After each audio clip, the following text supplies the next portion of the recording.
నమస్కారం అండి. ప్రస్తుతానికి నేను ఇంద్రకీలాద్రి పర్వతం మీద అమ్మవారి గుళ్ళో ఉన్నాను.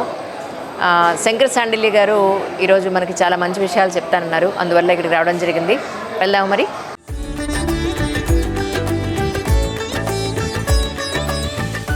అయ్యా స్వామి నమస్కారం అండి. మళ్ళీ కలవడం చాలా సంతోషం. మిమ్మల్ని శుభం మనోభీష్ట సిద్ధిరస్తు.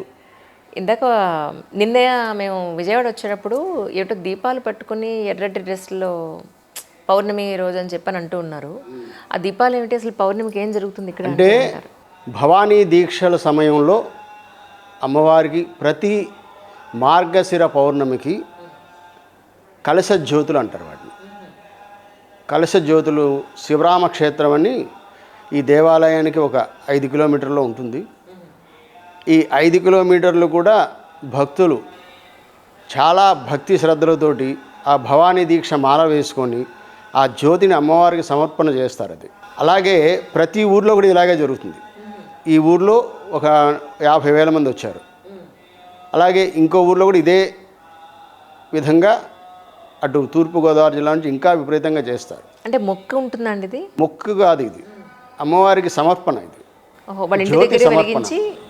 నడుచుకుంటూ పట్టుకెడతారా? నడుచుకుంటూ ఆ జ్యోతిని తీసుకొచ్చి ఇక్కడ పెడతారు అమ్మవారికి. అందుకని ఏంటంటే ఆ కలశ జ్యోతి గురించి చాలా విశేషంగా వాళ్ళందరూ కూడా భక్తి శ్రద్ధలతో పొద్దునుంచి ఏమి తినకుండా సాయంత్రం కూడా, అంటే సాయంత్రం ఉన్నటువంటి పౌర్ణమి రోజునే ఇది చేస్తామన్నమాట. ఆ అమ్మవారికి ఆ కలశ జ్యోతిని సమర్పణ చేసి వాళ్ళ యొక్క భక్తిని చాటుకుంటారు. ఇది రైట్. ఈ భవానీ దీక్షల్లో వాళ్ళకి ఇది ఒక సాంప్రదాయం. ఈ సాంప్రదాయం వస్తుంది. ఎందుకంటే ఈ భవానీ దీక్షని మేము 1980లో ప్రారంభం చేసాం. జగద్గురువులు కంచి పరమాచార్య స్వామివారు పెద్ద ఆయన వారు ఈ భవానీ దీక్ష అంటే అప్పుడే ఈ అయ్యప్ప మాలలు వేసుకొని గుడికి వస్తున్నారు. నల్ల డ్రెస్ వేసుకొని వస్తూ ఉన్నారు అన్నమాట.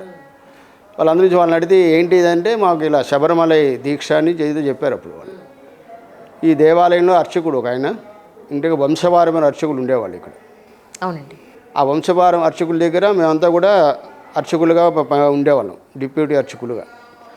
రాచకొండ కామేశ్వర శర్మ గారని ఆయన ఈ దీక్షని అసలు ఎలాగ మనం కూడా చేద్దాం, అమ్మవారికి ఏదైనా ఉందేమో అడుగుదామని చెప్పి ఆయన ఏం చేశాడంటే కంచి పరమాచార్య వారి దగ్గరికి వెళ్ళి ఇక్కడ లింగంబొట్ల రామకృష్ణ శర్మ గారని ఆయన మంచి పండితుడు.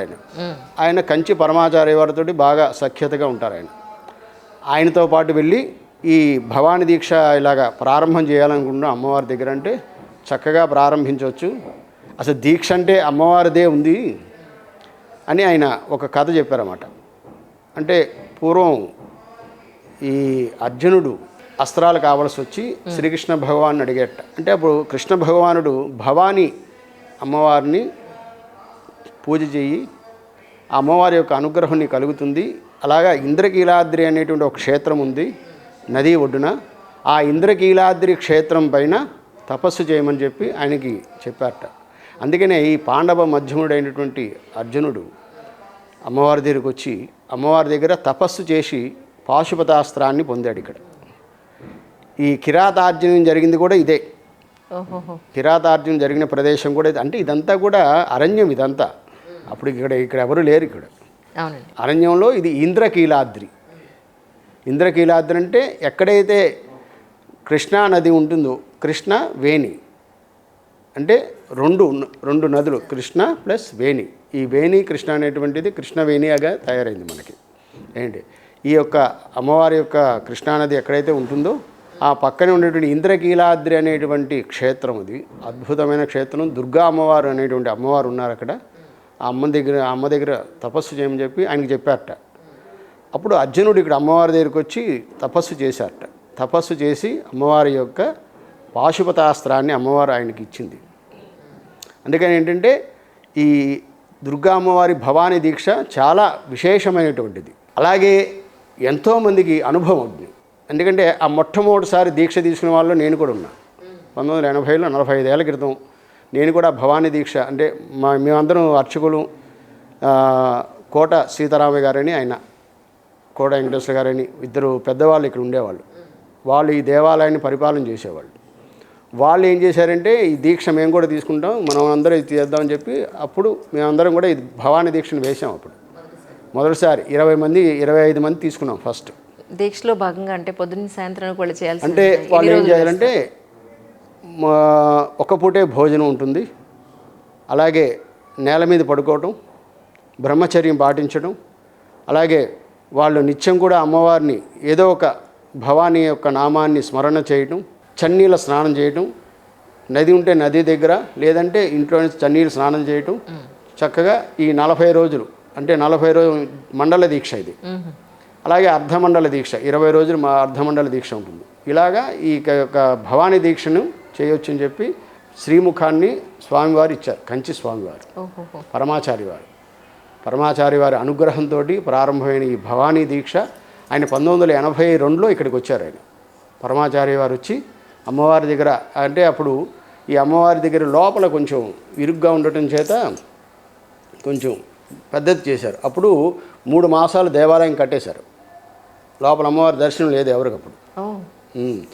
ఈ అమ్మవారిని బయట పెట్టామన్నమాట. అప్పుడే పెట్టిన అమ్మవారే అపరాజితాదేవి, చెట్టు కింద ఉంటుంది అమ్మవారు. ఆ అమ్మవారిని అక్కడ ప్రతిష్ఠ చేసాం. ఆ అమ్మవారిని దర్శనం చేసుకొని భక్తులు వెళ్ళిపోయేవాళ్ళు అన్నమాట.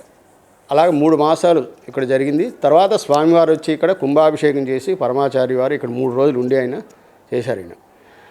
ఆయన ఉండగా ఎన్నో మహిమలు జరిగినాయి ఇక్కడ. వారు స్వయంగా అమ్మవారి యొక్క విశిష్టతను గురించి అందరికీ చెప్పేవాళ్ళు, మా అందరికీ. ఈ అమ్మవారు చాలా ప్రభావం కలిగినది. కనక ప్రభలతోటి వెలిసినటువంటి దుర్గ ఈవిడ. దుర్గే దుర్గతి నాశిని. దుర్గమ్మని ఎవరైతే కొలుస్తారో వాళ్ళకి దుర్గతలు అనేవి ఏమీ ఉండవు. అది మనకి పూర్వమే పోతనామచ్చుడు కానీ వీళ్ళందరూ కూడా అమ్మవారిని గురించి ఎంతో వైభవంగా వాళ్ళు కీర్తించారు వాళ్ళు. అలాగే అమ్మవారి యొక్క విశిష్టతను ఎంతోమంది మహర్షులు, ఈ అమ్మవారి చుట్టూ కూడా ఎంతోమంది దేవతలు సంచరిస్తుంటారని మనకి ప్రతీతి. ఈ ఇంద్రకీలాద్రి క్షేత్రం చాలా వైభవంగా ఉంటుంది. ఇందాక మీరు చాలా మహత్యాలు జరిగాయి కంచి స్వామి వారు ఉన్నప్పుడు అన్నారు. ఏమన్నా ఒకటి ప్రేక్షకుల కోసం అంటే కంచి స్వామి వారు ఇక్కడ ఉండగా ఇక్కడ తాడేపల్లి రాఘవనారాయణ శాస్త్రి గారని ఉండేవారు. చాలా మహిమాన్వితుడు ఆయన. ఆయన కూడా ఇక్కడ కింద శంకర మఠం ఉండేది, ఇప్పుడు లేదు అది. శంకర మఠం అని ఉండేది. ఆ శంకర మఠంలో స్వామివారు ఇక్కడికి రాగానే ఆయన పైకి వచ్చారు. పైకి వచ్చి అప్పుడు ఈ పరమాచార్య వారు ఆయన అడిగారు, మీ ఇంటికి ఎవరో చిన్న పిల్ల వచ్చింది, బాల వచ్చిందా అని అడిగారు. ఆయన ఆశ్చర్యపోయారు. నాకు దర్శనం కాలేదు, ఎవరో దొంగోడికి దర్శనం అయింది. ఎవరో దొంగ వస్తే చుట్టూ చిన్నపిల్లలు కనిపించారు అంటే ఆయన అడిగారట. దొంగవాడు వచ్చి, మేము ఇంట్లో దొంగతనానికి వచ్చాను నేను, కానీ ఎక్కడ చూసినా కూడా ఒక చిన్న పాప కనిపిస్తుంది, మీ పాప అండి అని అడిగట. నాకు ఆడపిల్లలే లేరు అని అన్నట్ట ఆయన రాఘవనారాయణ శాస్త్రి గారు. అప్పుడు ఆయనకి, నువ్వు అదృష్టవంతుడు ఆయన, నువ్వు ఏంటి అమ్మవారిని దర్శనం చేసుకున్నావు అని. అప్పుడు వాడు దొంగతనం మంచి ఆయన దగ్గరే ఉన్నట్ట ఆయన, ఆ దొంగవాడు. తను మానేసి ఇంకా అక్కడే ఉండిపోయినట్టు. అసలు అద్భుతమైనటువంటి మహిమలు అమ్మవారి ఒకటి విషయం కాదు. ఆయన అమ్మవారి భక్తుడైన తాడేపల్లి రాఘవనారాయణ శాస్త్రి గారు. ఆయన స్వామివారికి చెప్పడానికి వచ్చారు ఆయన. అలాగే ఈ భవానీ దీక్షలు తీసుకున్న చాలామంది వచ్చి అప్పుడు పరమాచార్య వారికి చెప్పేవాడు, అమ్మవారు మేము ఈ పాత మెట్లు ఎక్కువ వస్తుంటే కుంకుమ బొట్లు పెట్టుకుంటూ, ఇక్కడ ఏంటంటే మనకి మెట్ల పూజ ఉంటుంది, చాలా విశిష్టత. అంటే వాళ్ళు మోకాల మీద ఎక్కుతారు. అలాగే ఎంతో కష్టపడి ఒక్కొక్క మెట్టుకి ఒక్కొక్క కొబ్బరికాయ కొడుతూ, ఒక్కొక్క కర్పూరం వెలిగిస్తూ నిదానంగా ఆ మెట్లు ఎక్కుతూ పూజ చేసుకుంటూ ఆ అమ్మవారి లలితా సహస్రనామం, లలితా అష్టోత్తరం, దుర్గా అష్టోత్తరం, దుర్గా సప్తశతి అలా చదువుకుంటూ వస్తుంటారు అన్నమాట. వాళ్ళకి ఒక పెద్ద ఆవిడికి అమ్మవారు, పైకి రా, నేను తీసుకెళ్తాను, నన్ను తీసుకొచ్చింది, ఇక్కడికి వస్తే నాకు కనిపించలేదు అనేటువంటి ఇది ఆవిడ వచ్చి స్వామివారికి చెప్పింది. 3 రోజుల పాటు ఆయన స్వామివారు ఎన్నో విన్నారు ఇటువంటి. అలాగే కోనేరు ఉండేది మనకి. ఆ కోనేటిలో కూడా చాలా విశేషాలు జరిగినాయి. ఆ కోనేరులో ఎప్పుడు కూడా ఆ నీరు అలా ప్రవహిస్తూనే ఉండేది. ఆ నీరు ఎక్కడి నుంచి వస్తుందో ఎవరికి తెలియదు. అటువంటి విశిష్టమైనటువంటి ఆ కోనేరు అలా ఇవన్నీ కూడా మనకి అమ్మవారి యొక్క మహిమాన్వితమైనటువంటి శక్తుల్ని తెలియజేస్తుంటాయి మనకి. అద్భుతం. ఎందుకంటే ఈ భవానీ దీక్ష అనేది 1980 కార్తీక మాసం కార్తీక పౌర్ణమి రోజున ప్రారంభం చేశాం ఇది భవానీ దీక్ష. అప్పటి నుంచి ఆ సంవత్సరం ఒక 200 మంది ఈ భవానీ దీక్షను ఆచరించారు. ఈ రోజున భవానీ దీక్షను దరిదాపు 56 లక్షల మంది. ఒక దసరాకే మొన్న దసరాలకి దరిదాపుగా 5 రోజులు వాళ్ళే 5 రోజుల పాటు అసలు గుడి ఖాళీ లేదు. తెల్లవారుజామున 2 గంటలకు దర్శనం ఇస్తే రాత్రి 12 గంటలకు కట్టేవాళ్ళం. అప్పటికి ఇంకా లైన్లో ఉన్నారు వాళ్ళు. అంటే చివరి 5 రోజులు వాళ్ళు వచ్చింది ఎంతమంది దరిదాపు 20 లక్షల మంది వచ్చారు. వీళ్ళు చెప్పడం మొత్తం కలిపి దసరాలు 20 లక్షలు 25 లక్షల మంది 30 లక్షల మంది ఉన్నారు. కానీ 20 లక్షల పైన వచ్చారు భవానీ. ఏంటి రేపు మళ్ళీ భవానీ దీక్ష విరమణ ప్రారంభం రేపండి అంటే 10వ తారీఖు నుంచి. ఇప్పుడు మేము లోపలికి వచ్చేటప్పుడు ఉత్సవ విగ్రహాలు ఊరేగింపుకు వెళ్తున్నట్టున్నాయి. అది ఏమిటి అసలు రోజు చేస్తారు? అంటే ఇక్కడ ఏంటంటే అమ్మవారిని ప్రతినిత్యం కూడా పల్లకీ సేవ అని ఉంటుంది. అమ్మవారు అయ్యవారు ఈ అమ్మవారు అయ్యవారిని పల్లకీ సేవలో తిప్పుతాం. అది గుడి చుట్టూ ప్రదక్షిణ చేస్తుంది అమ్మవారు. ఆ గుడి చుట్టూ అమ్మవారు ప్రదక్షిణ చేస్తూ ఈ భక్తులంతా కూడా ఆ పల్లకిని మోస్తారు. అమ్మవారి వెనకెళ్తూ అమ్మవారి భజన చేస్తూ ప్రదక్షిణ చేస్తారన్నమాట. అందుకని ఏంటంటే అమ్మవారు ఇచ్ఛాశక్తి జ్ఞానాశక్తి క్రియాశక్తి స్వరూపిణి. ఆవిడ అన్నీ ఆవిడే ఇస్తుంది. మనకున్న కోరికలను కూడా ఆవిడే తీరుస్తుంది. మనకు ఆలోచనలు కూడా ఆవిడే తెస్తుంది. అందుకని ఏంటంటే లలితా సహస్రనామంలో ఉండేటువంటి ప్రతి ఒక్క నామం అమ్మవారి యొక్క విశిష్టతని అమ్మవారి యొక్క శక్తిని అమ్మవారు అంటే ఏమిటి అనేది మనకు తెలియజేస్తుంది. విష్ణు సహస్రనామం అంతా క్వశ్చన్స్ ఆన్సర్స్. ఎందుకంటే జగత్ప్రభుం దేవదేవం అనంతం పురుషోత్తమం. ఎందుకంటే వాళ్ళు అడుగుతాడు ఆయన. అర్జున ఉవాచ భీష్మ ఉవాచ ఇవన్నీ కూడా అంటే వాళ్ళు చెప్పినటువంటివి ఇవన్నీ. ఎందుకంటే మనం ఈ సనాతన ధర్మం అనేది మన భారతదేశంలో అతి పురాతనమైనటువంటిది. మహర్షులు మనకిచ్చినటువంటి మహాభాగ్యం ఇది. ఎవరు ఏమనుకున్నప్పటికీ కూడా ఒక శక్తి అనేది మాత్రం ఉందని అందరూ ఒప్పుకుంటారు. అంటే ఆ శక్తి అనేది ఒక్కొక్కరు ఒక్కొక్క రకంగా కొలుస్తారు. ఇప్పుడు తారాదేవి అని చైనాలో కొలుస్తారు. తెలుసా నీకు? మేము సాగా వెళ్ళాం. సాగా నేను మానసరోవర్ వెళ్ళాను. టిబెట్లో దశమహావిద్యల్లో తారాదేవి ఉంది. ఆ అమ్మవారిని వాళ్ళు కొలుస్తారు. అక్కడ వాళ్ళు విగ్రహం ఉంటే ఆ విగ్రహం చూసి ఈ అమ్మవారు సరస్వతి అమ్మవారు కాదండి, ఇది తారాదేవిని వీళ్ళు ఇక్కడ పూజిస్తారు. ఇక్కడ ఏంటి షేర్పాలు, ఈ షేర్పాలు అందరూ కలిసి అమ్మవారిని పూజిస్తారు. అలాగే అక్కడ మనం మామూలుగా ఈ పరిక్రమ 3 రోజులు ఉంటుంది. కైలాష్ పరిక్రమ మనం మామూలుగా నడవడానికి చాలా కష్టపడతాం. చాలామంది గుర్రాల మీద వెళ్తారు. కానీ వాళ్ళు షేర్పాలు పొర్లు దండాలు పెట్టుకుంటూ వెళ్తారు. వాళ్ళు అది ఎంత అంటే ఒక శక్తి అనేది వాళ్ళని ఎలా నడిపిస్తుందంటే వాళ్ళు షేర్పాలను అడిగితే వాళ్ళు చెప్పారు, మాకు ఆ పరమేశ్వరుడు కనిపిస్తాడు మాకు ఇక్కడ. అంటే మనం భగవంతుణ్ణి నమ్మి కొలిస్తే నా యొక్క అనుభవాలు ఎన్నో ఉన్నాయి ఇక్కడ అమ్మవారి దగ్గర. ఎందుకంటే నేను ప్రత్యక్షంగా అమ్మవారిని నిత్యం మా అర్చకులందరూ కూడా ఇక్కడ ఎంతోమంది బాధలతో వచ్చారు అంతా. ఇక్కడ ఈ రోజున అందరూ హ్యాపీగా ఉన్నారంటే అంత కరుణ కటాక్షలు, అంత ప్రగాఢమైనటువంటి శక్తి ఇక్కడ ఉంది అమ్మవారి దగ్గర. ఎందుకంటే నేను చాలా వరకు చూసి నేను చెప్పడం కానీ నాకు ఎంతోమంది ఈ ఇన్ని సంవత్సరాల్లో అందరూ ఏదో అనుభవాలు చెప్తూనే ఉంటారు, ఇక్కడ ఉన్న వాళ్ళు బయట వాళ్ళు. ఎందుకంటే ఎవరైనా సరే వాళ్ళు చెప్పుకునేది ఏంటంటే అర్చకుడిగా చెప్తారు వచ్చి, ఏమంటే మాకు అమ్మవారు ఇలా చేసిందండి, అమ్మవారికి ఏదైనా చేయించాలండి, మీరు ఏదైనా చెప్పండి గురువుగారు అంటారు. అమ్మవారికి ఏదైనా చేయించవని నీ శక్తి కొలదే అంటాం. ఇంకొక విషయం ఏంటంటే ఇక్కడ అమ్మవారి దొంగతనం జరిగింది 99లో. అమ్మవారి సూత్రాలు కిరీటం అంతా అది రాయపాటి సాంబశివరావు గారు ఇచ్చారు కిరీటం. ఫస్ట్ అమ్మవారికి మొట్టమొదటి కిరీటం అమ్మవారికి సమర్పించింది రాయపాటి సాంబశివరావు గారు, గుంటూరు ఎంపీ. 1982లో ఇచ్చారు ఆయన. 82లో అమ్మవారికి అప్పుడు కిరీటాలు లేవు అమ్మవారికి. మనకి గోల్కొండ నవాబులు ఇచ్చినటువంటి ఆ సూత్రాలు అవే ఉండేవి. గోల్కొండ నవాబులు అమ్మవారికి ఆస్తులు ఇచ్చారు. ఓహో. కొన్ని పొలాలు అవన్నీ ఇచ్చారు అమ్మవారికి. అలాగే వాళ్ళు ఇచ్చినటువంటి ఆ సూత్రాలు ఏదో కావాలని పోయినట్టు ఉన్నాయి అవి. తర్వాత వాడు ఆ సాహు అనేవాడిని మళ్ళీ తీసుకొచ్చారు ఇక్కడికి. ఈ పోలీసులు వాడిని తీసుకొచ్చారు. అసలు మీరు ఎక్కడికి వెళ్ళావు, ఎలా వెళ్ళావు అని తీసుకొచ్చారు. నేను ఇక్కడ స్నానం చేశాను, ఆ ఎర్రబట్ట కట్టుకున్నాను, ఆ గూర్ఖా వాడు నిద్రపోతున్నాడు, తాళం తీసే ఉంది, అది పుణ్యాలు అంటే వచ్చేసింది ఏంటి, లోపలికి వెళ్ళాను, అమ్మవారిని అడిగాను, నాకు ఇచ్చింది అన్నాడు వాడు. సాగు ఇచ్చింది అన్నాడు వాడు. ఏంటి మొత్తానికి అవన్నీ రికవరీ చేశారు.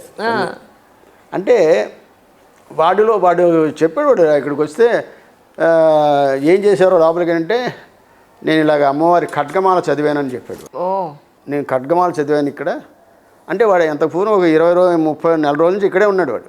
ఇక్కడ పూలగొట్లు వాటిలో పని చేసుకుంటూ ఉన్నాడు వాడు. వాడు ప్లాన్ చేసుకున్నాడు వాడు. కానీ వాడు చెప్పడం మాత్రం అలా చెప్పాడు వాడు. ఏంటి సరే పోతే అది పోయింది. అమ్మవారి హుండీ ఓపెన్ చేస్తే ఎంత బంగారం వచ్చింది, అన్ని మంగళసూత్రాలే. ఆడవాళ్ళు సెంటిమెంట్స్. మా అమ్మవారికి సూత్రాలు తీసుకెళ్ళిపోయాడు వాడు. ఆవిడ అమ్మ మా సూత్రాలు నీకు ఇచ్చేస్తున్నాం, వాళ్ళు తీసి వేస్తారు అంతే. వాళ్ళు హుండీలు ఓపెన్ చేస్తే ఆ రోజు నుంచి ఈ రోజు దాకా ఆగలేదు అది బంగారం. అమ్మవారికి విపరీతమైన బంగారం వస్తుంది అమ్మవారికి. ఇప్పుడు పోయిన సంవత్సరం అమ్మవారికి వజ్రాల కిరీటం చేయించాడు మన మహారాష్ట్ర సీఎం. వజ్రాల కిరీటం ఏదో పని అనుకున్నాడు తను. వాళ్ళ అబ్బాయి శ్రీకాంత్ అని మా శిష్యుడే వచ్చి అమ్మవారి దగ్గర ఇలాగా ఎలక్షన్లో మేము అనుకున్నాం, గెలిస్తే మాత్రం అమ్మవారు చేయిస్తానండి. అద్భుతం ఏంటి అబ్దా మాకు బోల్దేవు మాగా బహుత్ బడా భక్తు హూ మే అన్నాడు. ఓకే ఏదో మాకు వెళ్ళి కుछ कर दो మా దగ్గర వెళ్ళి. అతను ఏం చేశాడంటే అమ్మవారికి వజ్రాల కిరీటం, వజ్రాల ఇవి చెవులివి అండ్ వజ్రాల హారం అన్నీ చేయించాడు. 5 కోట్ల రూపాయలు పెట్టి చేయించాడు అన్నమాట. అంటే అమ్మవారి పట్టు చీరలేమో జనరల్గా వేలం వేయడమో ఏదో చేస్తూ ఉంటారు. అదే భక్తులు ఎవరైనా వస్తే దాన్ని కొనుక్కుంటారు. లేదు అని అంటే మీరు పంచిపెట్టే దానాలు అవి అలాగే ఉంటాయి. ఇవి కాకుండా అమ్మవారి పేరు మీద వచ్చేవి మిగతా ఏవైతే ఉంటాయో అవి ఏం చేస్తారు సార్ జనరల్గా? ఈ అన్నీ కూడా డిపాజిట్లు ఉన్నాయి అమ్మవారికి. అన్నీ కొన్ని 100 కోట్లు డిపాజిట్లు ఉన్నాయి. బంగారం కూడా డిపాజిట్ చేస్తారు. అది బాంబేలో ఇక్కడ వాళ్ళు బ్యాంక్ వాళ్ళకి దగ్గర బ్యాంకులో ఉంటాయి అమ్మవారి. కానీ లాస్ట్ టైం మీరు హైదరాబాద్లో ఒక హోమం చేయించడానికి వచ్చారు. ఆ హోమం పేరేమిటో నాకు ఇప్పుడు గుర్తులేదు, కానీ ఆ రోజు మీరు నాకు పంపించిన ఫోటోలో మాత్రం ఆంజనేయ స్వామి రూపం ఉంది చాలా క్లియర్గా. అంటే నేను ఊహిస్తున్నానా లేకపోతే మేము ఊహించలేదు. అది మంట అలా వెడుతున్నప్పుడు దాన్ని మనమే అనవసరంగా ఒక ఇల్యూజన్లో ఉంటున్నామా, నిజంగానే ఆంజనేయ స్వామి అలా వస్తాడా అనేది ఆ ఫోటో చూపించిన వాళ్ళందరూ వ్యక్తపరిచిన డౌట్స్ అనుకోండి, ఒక మాట చెప్పాలంటే. సో అలాంటి వాళ్ళు మీరు ఏం చెప్తారు? ఇదేంటంటే ఆ రోజున వాళ్ళ అబ్బాయి ఉపనయనం. అవును, అనసూయ కొడుకు ఉపనయనం. గురుగారు ఇలా మనం కొత్త ఇల్లు, అది అమ్మాయిది కొత్త ఇల్లు, మీరు కూడా వచ్చారు కదా. కొత్త ఇల్లు అది. గురుగారు ఏదైనా హోమం చేద్దామంటే సరే ఆ రోజు భగలాముఖి హోమం చేశాం. భగలాముఖి హోమం చేసి చివరిలో సుందరాకాండ పారాయణ ఏదో చేయించారు. ఏంటి ఆ ఆంజనేయ స్వామిది ఏదైనా చేస్తానంటే మన్యసూక్తం హవనం చేసాం. మన్యసూక్త హవనం చేస్తున్నాం. ఈ ఏళ్ళు కూడా అమ్మాయి వచ్చి గురుగారు అమ్మవారిది గారిని ఏదైనా మంచి పేరు పెట్టండి ఆంజనేయ స్వామిది కానీ నాకు బాగా అంది అమ్మాయి. ఓ పని చేద్దామమ్మా, ఏంటి ఆంజనేయ స్వామిది శ్రీరాముడిది 2 కలిపి పెడదాం ఏంటి అని చెప్పి ఒక పేరు నిర్ణయించాం, ఆంజనేయ స్వామి పేరు.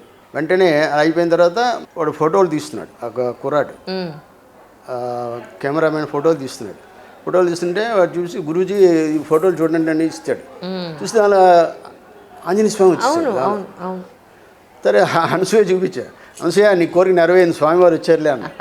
అమ్మాయి ఏడ్చేసింది చాలా.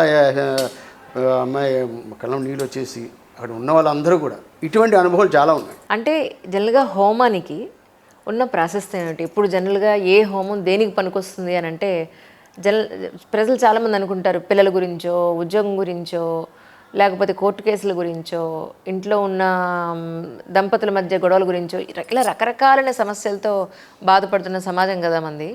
సో ఏ హోమం దేనికి పనిచేస్తుంది అంటే ఏం చెప్తారండి? అంటే యాక్చువల్గా ఏంటంటే మనకి మహర్షులు చెప్పింది యజ్ఞయాగాది క్రతువులు చేయమని. దీనిలో మనం చేసే ప్రతిదీ ఒక యజ్ఞమే. అందులో ఈ మనుషుల యొక్క వాళ్ళ బాధల్ని తీర్చడం కోసమని, వాళ్ళ కోరికలు నెరవేర్చుకోవడం కోసమని ఇలా రకరకాల యాగాలు ఉన్నాయి, యజ్ఞయాగాది క్రతువులు. అందులో వ్యాపారానికి కావాలంటారు. అయ్యా మాకు ఏదైనా వ్యాపారం బాగా కలిసి రావాలంటే లక్ష్మీ గణపతి. ఇప్పుడు ఈ ఎల్జీ ఎండి ఉన్నాడు, అతను ఒక 45 ఏళ్ల క్రితం ఏంటి ఎల్జీ అంటే లక్ష్మీ గణపతి. ఓకే. ఢిల్లీలో ఇది మాకు ఆయన కలిసినప్పుడు చెప్పాడు, అసలు మీకు తెలుసా మేము మా ఎల్జీ అంటే లక్ష్మీ గణపతి అండి అన్నాడు. ఓహో. ఆ సీఈఓ. అప్పుడు మేము అన్నాం, ఎలా పెట్టుకున్నారు మీరు అని.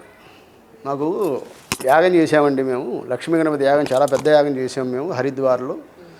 మాకు అప్పుడు ఆ స్వామివారు చెప్పారు, ఆయన ఏంటి మీ దానికి లక్ష్మీ గణపతి పేరు పెట్టుకుంటే అప్పుడు వాళ్ళు ఆలోచించి ఎల్జీ అని పెట్టుకున్నాం మేము అన్నాడు. హోమాలు ఇంట్లో చేయొచ్చా సార్? చేయొచ్చు, ఇంట్లో చేయొచ్చు, ఎక్కడైనా చేయొచ్చు. స్వగృహంలో చేసుకోవాలి, ఎవరిళ్ళలోనూ చేయకూడదు. అంటే స్వగృహంలో చేస్తే ఆ ఫలితాలు, ఇప్పుడు ఆ భూమికి ఉండేటువంటి ప్రాధాన్యత అది. అవును అవును. ఎందుకంటే అక్కడ చేయడం వల్ల ఎవరి పేరు మీద అయితే ఆ భూమి ఉంటుందో అది అంతా వాళ్ళకే వెళ్తుంది. అది ఇప్పుడు ఏ యజ్ఞం, అందుకని ఏంటంటే స్వగృహంలోనే యజ్ఞం, లేదా దేవాలయంలో చేసుకోండి. సొంతం ఇల్లు లేకుండా ఆ ఇంట్లో యాగాలు చేయకూడదు. స్వగృహంలో యాగం చేసుకుంటే ఆ ఫలితం మీకు ఉంటుంది. ఎందుకంటే ఆ వైబ్రేషన్స్ అంటే మీ వరకే ఉంటాయి. ఇప్పుడు ఈ గోడ ఉంది, ఈ గోడకి ఈ గోడ అనుసంధానం.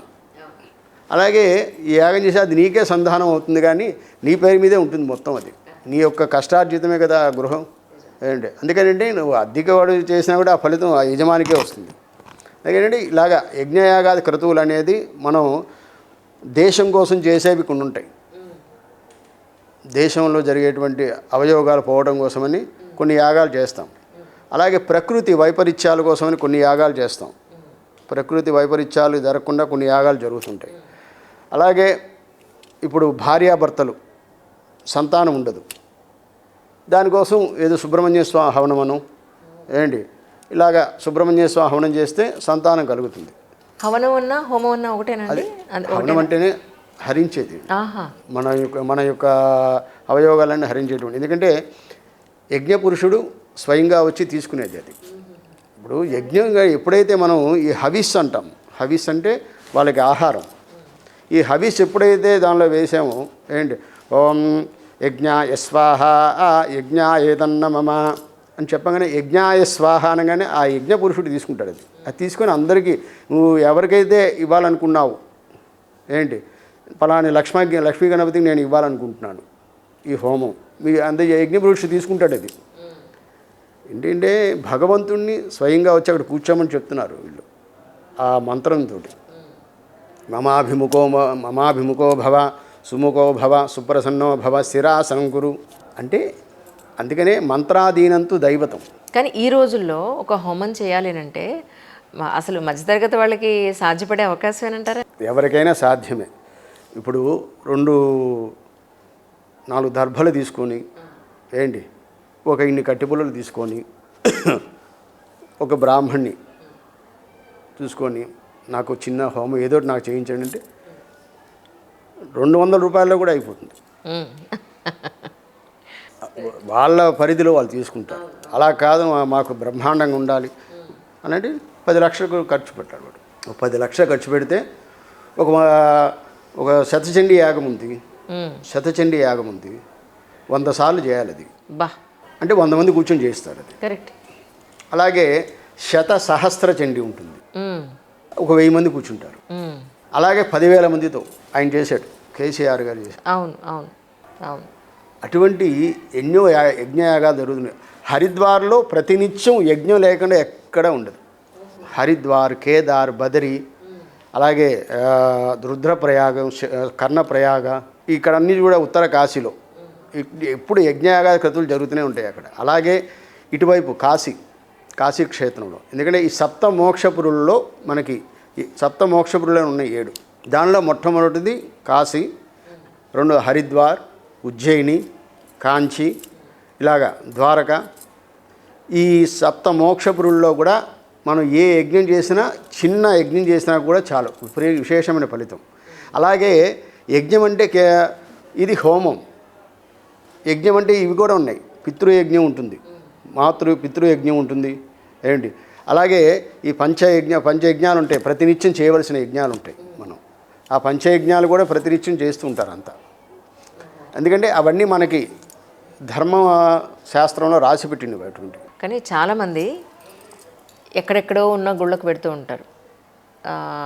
అక్కడ అంత ప్రశస్తి అండి, ఎంత ప్రశస్తి అంటే మీరు ఇందాక ఫర్ ఎగ్జాంపుల్ కాశీ తీసుకున్నా, తిరుపతి తీసుకున్నా, ఇలా ఎన్నో ఉన్నాయి కదా ప్రదేశాలు గుళ్ళకు వెళ్ళడానికి అనేది.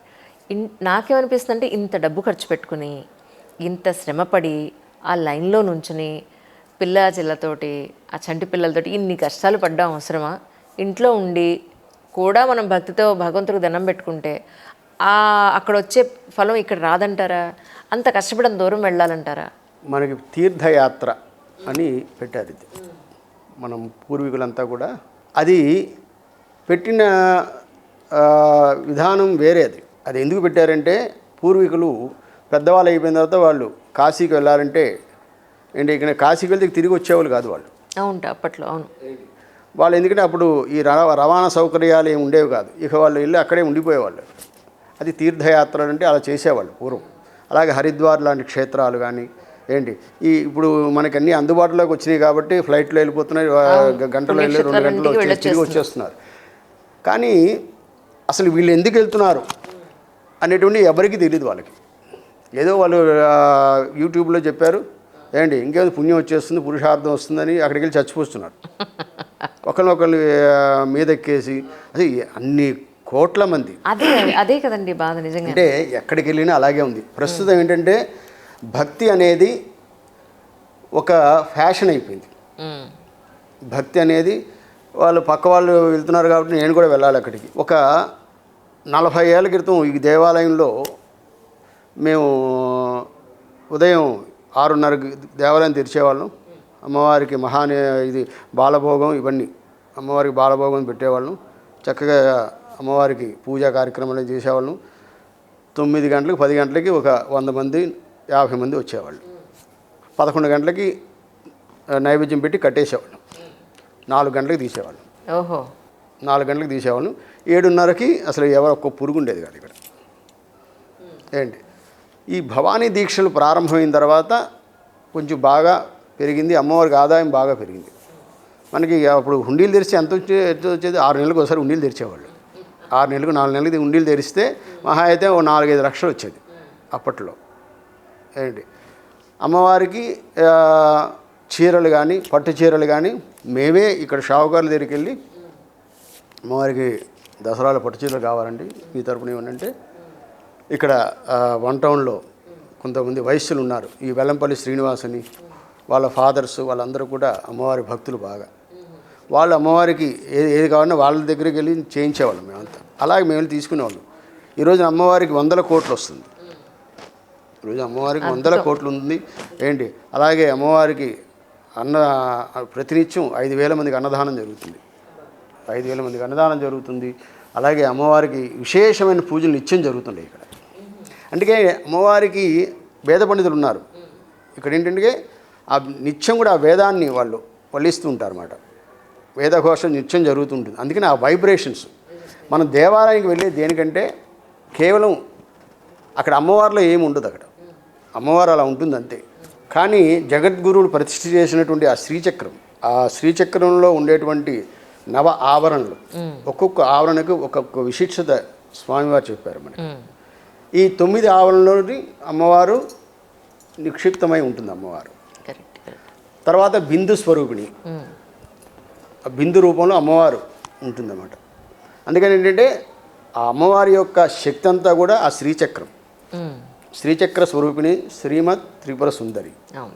ఆ త్రిపుర సుందరి కల్పంలో మనకి ఈ శ్రీచక్రం గురించి విశేషతగా అంతా బ్రహ్మాండంగా ఉంటుంది. అందుకని ఏంటంటే జగద్గురు ఆదిశంకరాచార్యులు మనకి ఇక్కడ అమ్మవారిని దర్శించుకున్నప్పుడు ఆయన 7వ శతాబ్దం చివరిలో అట ఆయన చెరువులో ఇక్కడికి వచ్చారని చెప్పి మనకి ఇక్కడ స్వామివారు చెప్పారు. మనకి శృంగేరి స్వామివారు వారు అమ్మవారి దగ్గరికి వచ్చి అమ్మవారిని శాంతింపజేసి, ఎందుకంటే చాలా ఉగ్ర స్వరూపిణిగా ఉండేది ఆవిడ ఇక్కడ. సహజంగానే ఉగ్ర స్వరూపిణి ఆవిడ. అమ్మవారికి అలా అలంకారం చేయబట్టి అమ్మవారు అలా నవ్వుతూ ఉంటుంది ఆవిడ. కానీ ఆ అలంకారం చేసేటువంటి అర్చకుడు కూడా అమ్మవారిని తిడుతూ ఉంటాడు. అయ్యో ఎందుకు? ఆ శంకరమంజి ప్రసాద్ గారని ఆయన 50 ఏళ్ళు బట్టి 60 ఏళ్ళు బట్టి చేస్తున్నాడు ఆయన అమ్మవారికి. ఇప్పుడు పెద్ద ఆయన ఇప్పుడు ఆయన ఇప్పుడు కూడా ఆయనే చేస్తాడు. సరే కూర్చో ఏంటి ఊరినే చంపుతుంది ఇందాక నుంచి నన్ను అంటాడు. ఒక చిన్న పిల్లకి అన్నీ చేసినట్టే ఆయన. ప్రసాద్ గారని ఆయన అమ్మవారికి చేస్తుంటాడు. ఆయన అమ్మవారిని తన కూతుర్లా అనుకొని చేస్తుంటాడు అనమాట. ఏడుస్తూ ఉంటాడు. ఏంటి అంటే అమ్మవారు అలాగా తెలియకుండానే కళ్ళంబడి నీళ్ళు వచ్చేస్తాయి అమ్మవారి గురించి. అలాగే స్వామి, ఇప్పుడు దశమహావిద్యాహోమం ఇప్పుడు కంచిలో చేయబోతున్నారు, ప్రారంభం చేస్తున్నారు. ఇక్కడ కూడా చేస్తారా లేకపోతే అక్కడికి ఇక్కడికే? ఇక్కడ లేదు, ఇక్కడ దశమహావిద్యలు లేదు, ఇక్కడ చేయట్లేదు. ఇక్కడ చండీ ఒకటే. దశమహావిద్యలు అనేవి ఏంటంటే కొన్ని కామ్యాల కోసం చేసేటువంటిది. అంటే వాళ్ళకి ఏదైనా విశేషమైనటువంటి పదవులు కావాలా, లేకపోతే వాళ్ళకి ఏదైనా శక్తి ఏమన్నా పెంచుకోవటమా ఏంటి, అటువంటి దానిలో దశమహావిద్యల్లో ఈ చిన్నమస్త, భువనేశ్వరి, మహాలక్ష్మి, కాళీ.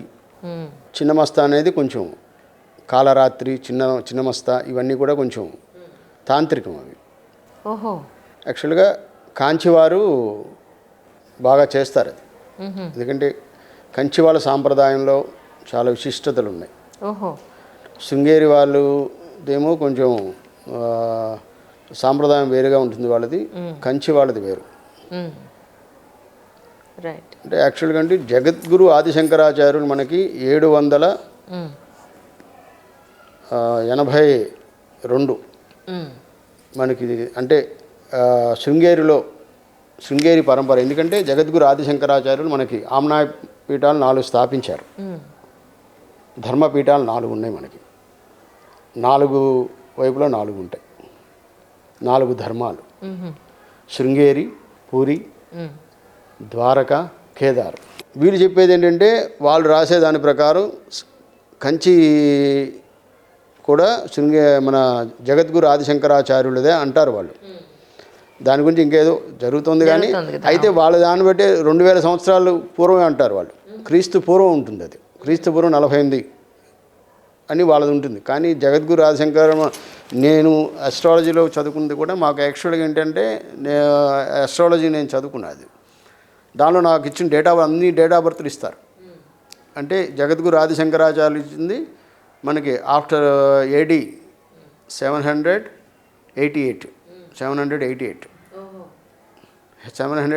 to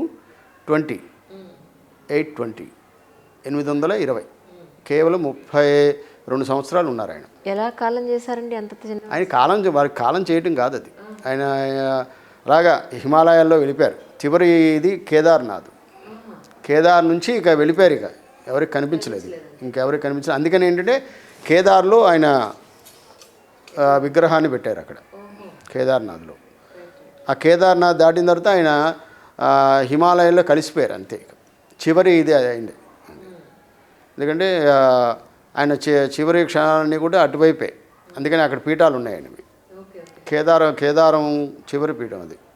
కేదార్ నుంచి ఆయన మీకు లేరు అక్కడ. మన మొదటి ఇంటర్వ్యూ చూసిన తర్వాత మీరు నమ్మరు, వందలాది ఫోన్ కాల్స్. ఏమండి ఆయన సండలి గారు జాతకం చూస్తారా, మేము నీకు డేట్ ఆఫ్ బర్త్ పంపిస్తే మాకు ఇంటికి కొరియర్ చేస్తారా, ఫోన్ నెంబర్ ఉంటే ఇవ్వండి అని. సో నేను మిమ్మల్ని ఏమో ఫోన్ నెంబర్ అడిగితే ఏమవుతుందో బాబోయ్ అని చెప్పి నేను మిమ్మల్ని అడగలేదు. అంటే నాకు అంత సమయం ఉండదు. నాకు మా శిష్యులు రెగ్యులర్గా ఉండేవాళ్ళు ఉన్నారు.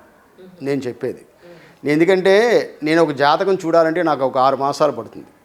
తొందరగా చూడండి. నేను ఇప్పుడు ఈ యూట్యూబ్లో వచ్చే కంప్యూటర్లు ఇవన్నీ చూడండి. నేను యాక్చువల్గా నేనే రాసుకుంటా, నేనే ఆ క్యాలిక్యులేషన్ చేసుకుంటా. ఎందుకంటే మాకు అలా నేర్పించారు. నేను అలాగే నేర్చుకున్నాను. పాత పంచాంగాలు చూసి నేను ఎక్కువ లాహిరి ఎఫ్మెరిసే చూస్తా. లాహర్ ఎఫ్మరిస్ ప్రకారమే రాస్తాను నేను.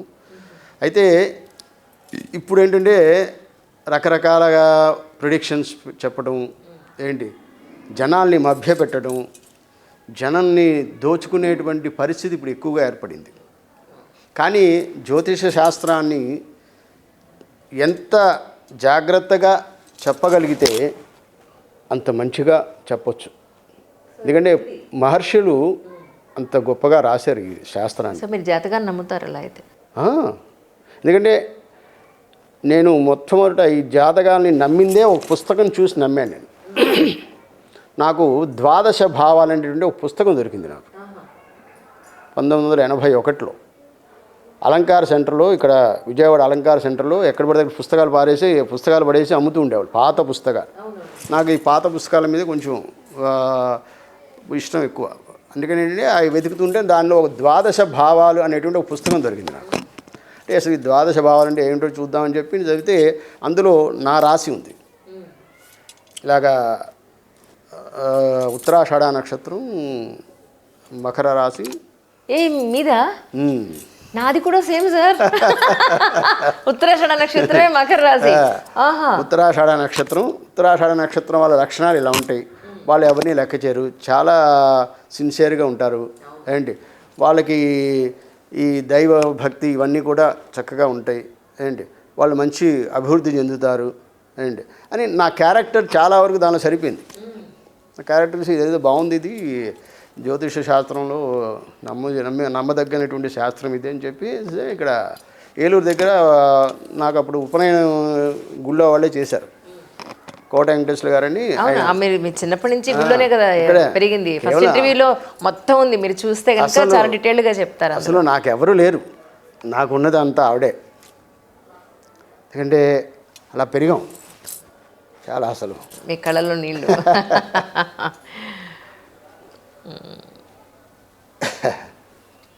అంటే ఆవిడ పెంచింది ఇలా.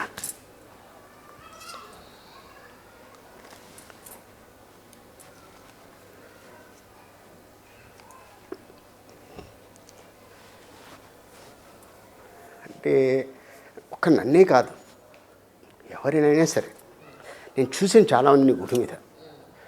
వాళ్ళు అప్పటిదాకా చాలా బాధలతో వచ్చి ఆ అమ్మని చూడంగానే చాలా హ్యాపీ అయిపోతారు అంత. నువ్వు ఆ లైన్లో చూడు, వాళ్ళు ఎంతసేపు తోసినా పోరు వాళ్ళు. అవును, అస్సలు తోసినా వెళ్ళరు వాళ్ళు. ఏమంటే కాసేపు చూస్తాను, అరే వెనక జనం ఉన్నారని పట్టించుకోరు వాళ్ళు.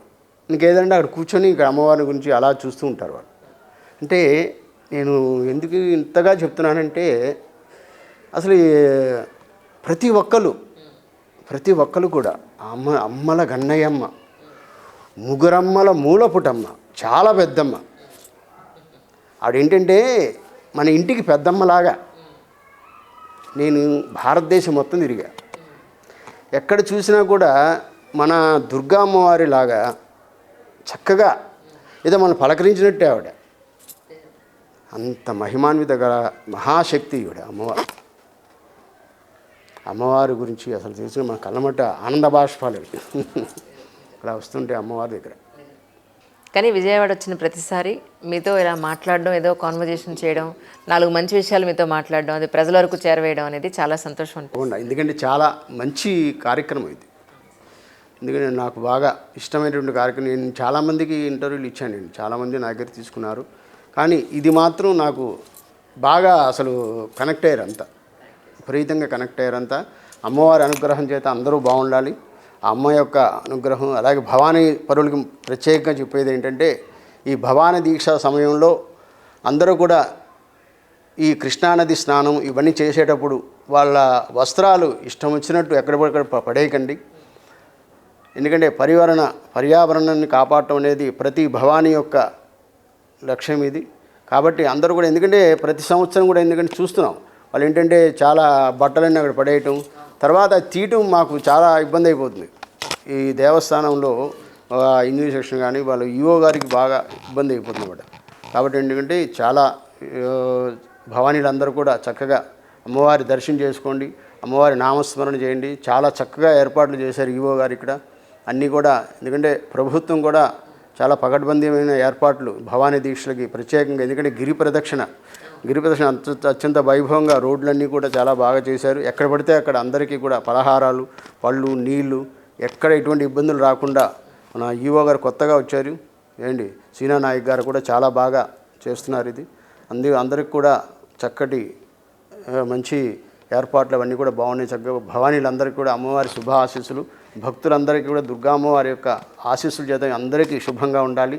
26లో అందరికీ కూడా శుభంగా ఉంటుంది. శుభయోగాలు కలుగుతాయి అందరికీ. జై దుర్గా భవానీ.